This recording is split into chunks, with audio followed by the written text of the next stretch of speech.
បាទសួស្តីស្វាគមន៍មកកាន់ Real Estate Advisor ថ្ងៃនេះខ្ញុំមកធ្វើវីដេអូថ្មីមួយទៀតហើយគឺអាគារ Royal Platinum នៅខាងទូលគោកយើងនឹងទេហើយនេះគឺបន្ទប់ Penthouse ដែលមានទំហំរហូតដល់ទៅ369ម៉ែត្រការ៉េឯណោះគឺធំខ្លាំងមែនទែនបងនេះសម្រាប់ Penthouse នេះគឺមានកម្ពស់រហូតដល់ទៅ3ជាន់ណាបងហើយយើងកន្លែងនេះពេលដែលយើងចូលដើរមកទ្វារដើរគឺយើងចូលមកឃើញបន្ទប់ living room មានចក្រានបាយនៅខាងឆ្វេងដៃផ្ទះបាយហើយកន្លែងនេះគឺកន្លែងដាក់ម៉ាស៊ីនបោកខោអាវឬមួយក៏ដាក់អីចឹងទៅអាស្រ័យទៅលើបងទាំងអស់គ្នាដែល decor design តាមបែប vibe ដែលបងស្រឡាញ់អញ្ចឹងណាហើយខាងនេះវិញគឺ view បែរទៅខាងទីក្រុងនោះបែរទៅខាងកោះពេជ្រខាងបឹងកេងកងខាងបឹងកក់អីបងហើយ Penthouse នេះគឺម្ចាស់គាត់ដាក់លក់ខាតខ្លាំងមែនទែនគឺខាតរហូតដល់ទៅ 50% ហើយនេះសម្ភារៈរបស់គាត់មានម៉ាស៊ីនត្រជាក់មានអីនៅក្នុងហ្នឹងបន្ទប់នេះហ្នឹងគឺបន្ទប់នៅជាន់ខាងក្រោមឯងចាំមើលខ្ញុំនាំឡើងទៅមើលជាន់លើ2ជាន់បន្ថែមទៀតបងទាំងអស់គ្នាខាងក្នុងនេះគឺបន្ទប់ទឹកមួយទៀតសម្រាប់បន្ទប់នេះបន្ទប់គេងបងនេះបន្ទប់គេងនៅខាងក្រោមអញ្ចឹងសរុបទាំងអស់មានរហូតដល់ទៅ3បន្ទប់គេងអានោះគឺធំមែនតើអូយហើយខាងនេះកន្លែងទូភ្លើងរបស់គាត់Penthouse នៅខាងនោះក៏មានអ្នកស្នាក់នៅហើយដែរនៅអាគារ B របស់ Condo Royal គ្រប់ Platinum នៅទូកកនៅលើផ្លូវ335ឥឡូវខ្ញុំនាំមកទៅមើលនៅបន្ទប់នៅខាងលើទាំងអស់គ្នាហើយបន្ទាប់ពីមើលនៅខាងលើនេះហើយខ្ញុំនឹងនាំបងទៅមើលជាន់ facility នៅជាន់ទី7នៅទូកកគឺមានអ្វីខ្លះចាំមើលនេះឡើងមកលើនេះគឺយើងឃើញបន្ទប់នេះមួយនៅខាងឆ្វេងដៃបន្ទប់គេងមួយទៀតនេះខាងឆ្វេងដៃនេះគឺបន្ទប់គេងមានបន្ទប់ទឹកនៅខាងក្នុងនេះទៅដោយសារ Penthouse នេះគឺម្ចាស់គាត់ទិញហើយគាត់អាចនឹងកែថ្មីបងអញ្ចឹងមើលទៅឃើញមានរៀងរញ៉ៃបន្តិចព្រោះដោយសារគាត់អត់តន់ជួសជុលហើយប៉ុន្តែឥឡូវនេះគឺគាត់ដាក់លក់វិញគឺតម្លៃដែលគាត់ទិញ70,000ជាងហើយឥឡូវគាត់លក់តែ40,000ហើយចរចាទេ40,000គត់ហើយនេះវេរ៉ុងដាគឺធំទូលាយខ្លាំងមែនទែនសម្រាប់បន្ទប់ Master Room នៅជាន់ទី2នេះបងទាំងអស់គ្នាហើយកន្លែងនេះគឺទូសម្លៀកបំពាក់របស់គាត់ខាងក្នុងនេះគឺបន្ទប់ទឹកនេះបន្ទប់ទឹកនៅខាងក្នុងនេះមួយទៀតយ៉ាងធំទូលាយគឺកលុកកលៈកាដេកបន្ទប់ Penthouse មួយនេះមកគឺខ្ញុំស្រឡាញ់ខ្លាំងមែនទែនឥឡូវយើងទៅមើលនៅខាងនោះមួយទៀតបងទាំងគ្នាទៅមើលមួយខ្ញុំយើងឡើងទៅជាន់ទី3អូខេនេះគឺខ្ញុំថតបន្ទប់មើលជាក់ស្ដែងតែម្ដងនៅជាន់ទី3នេះគឺគាត់អត់តន់ decor អត់តន់ design អីហើយហើយនេះមើលការ design របស់គាត់ណាកន្លែងនេះគឺគាត់វាយទលុះអាចនឹងធ្វើអ្វីមួយនៅកន្លែងហ្នឹងទៅគាត់ថាខ្ញុំអត់តន់ដឹងថាគាត់ធ្វើបែបមិនដែរទេហើយខាងលើនេះគឺគាត់ធ្វើបិទចិត្តណាបងនេះយើងចូលមកកន្លែងនេះគឺគាត់ design បន្ទប់ master bedroom របស់គាត់នៅខាងក្នុងហ្នឹងតែម្ដងជាក់ស្ដែងគឺបន្ទប់ហ្នឹងអាចដើរចេញចូលបានប៉ុន្តែខាងនេះគាត់នឹងបិទចិត្តនៅថ្ងៃមុខនៅពេលដែលគាត់ design ហើយបងទាំងអស់គ្នាហើយខាងនេះគឺ view ដូចគ្នាគាត់ថាបន្ទប់នេះគាត់អាចនឹង decor ខុសពីតម្រង់ដើមដោយសារតម្រង់ដើមអាចនឹងមានវេរ៉ុងដាប៉ុន្តែគាត់ decor មកថ្មីគាត់បកលជាងមកដាក់យក view មើលតែម្ដងខ្ញុំជឿជាក់ថាអាចនឹងចឹងបងទាំងអស់គ្នាហើយឥឡូវយើងទៅមើលបន្ទប់ទឹកនៅខាងក្នុងនេះវិញនេះបន្ទប់ទឹកនៅខាងក្នុងធំទូលាយខ្លាំងមែនទែនបងតែស្ដាយគាត់អត់តន់ decor ហើយគាត់ដាក់លក់វិញហើយតម្លៃនេះងាយមានទេបង300ការ៉េ369ម៉ែត្រការ៉េសរុប total ហើយ common area គឺ81ម៉ែត្រការ៉េហើយ private area 187ម៉ែត្រការ៉េគឺ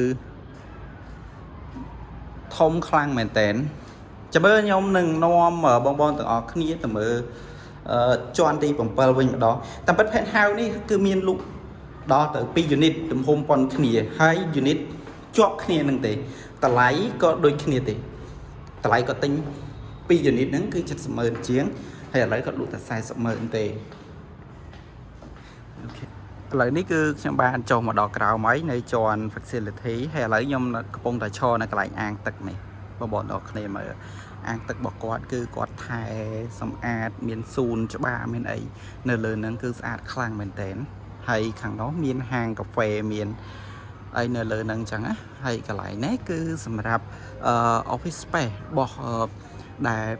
mà cha owner này nâng có trong chu rồi môi có miền nhiều còn nói chơi khi ấy có ai sna khang cầm rộn bàn chẳng nơi khang không nâng bong bong từng khi hay nếu nhom chuông bong bong đào mơ mà chung tay mà đòn cho mùi nâng facility nơi khang cầm rộn rồi giờ cột platinum nơi tụ cột này bong bong khơi ngắt chẳng bên tay nhiều nơi nâng tràn cô xóm đáy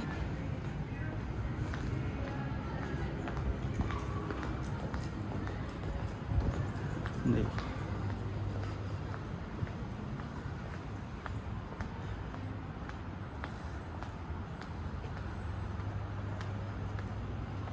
đấy an tật ok an tậtสำหรับក្មេងៗ wow គឺថ្លាខ្លាំងមែនតើ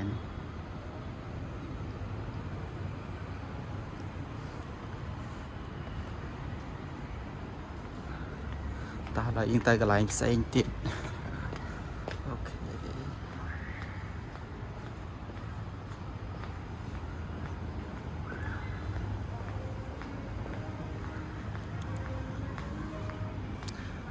ហើយតម្លៃ penthouse នៅនេះពី unit នេះគឺខ្ញុំហ៊ានធានាហ្មងថាលក់ខាតរហូតដល់ទៅ 50% បងទាំងអស់គ្នា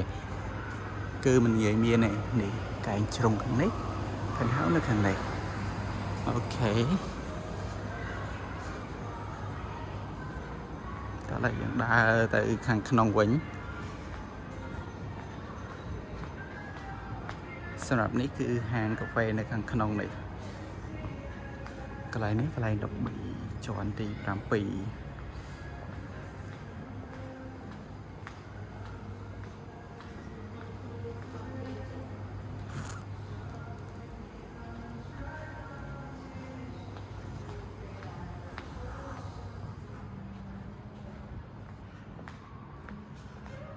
នោះខាងលើនោះគឺកន្លែង Sky Bar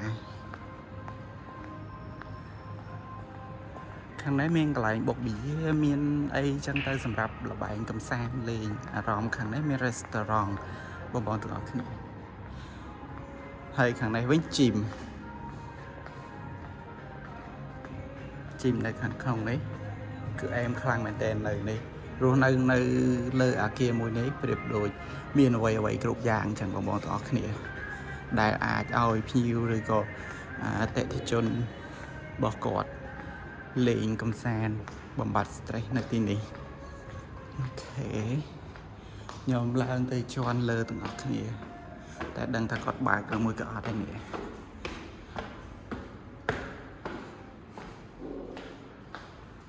វ៉ាវគូទលាយខ្លាំងមែនទេនេះ Sky Bar នៅខាងលើនេះគឺគាត់អាចនឹងបើកពេលយប់ហើយនេះគឺ condo របស់យើងខ្ញុំមិនដឹងថាចេញតែកើតអត់ទេអូកើតតានេះបងទាំងអស់គ្នានេះវ៉ាវស្អាតឥឡូវយើងទៅមើលមកខាងទៀតនេះរស់នៅអាគារមួយនេះដូចធម្មជាតិចឹងបងគឺសុទ្ធតែស៊ូននៅខាងលើហ្នឹងគឺស្អាតខ្លាំងមែនតើខាងនោះទៅខាងកំកូ City នោះបងដាក់ចេញមកទៅហើយនេះគឺផ្លូវធំផ្លូវ317អេផ្លូវ317ច្រឡំហើយទៅខាងនោះទៅខាង Eon ខាងសែនសុកយើងហ្នឹង Eon 2ហើយស្នាក់នៅលើនេះ បងទិញហើយបងចង់រកអីហូបអីគឺមានមកសពតែម្ដងនៅលើនេះចឹងព័ត៌មានបន្ថែមបងអាចធ្វើការ contact មករូបខ្ញុំតបាន Real Estate Advisor ជួបខ្ញុំនៅវីដេអូក្រោយបងទាំងអស់គ្នា contact ខ្ញុំដើម្បីមើល unit penthouse ជាក់ស្ដែងបាយបាយ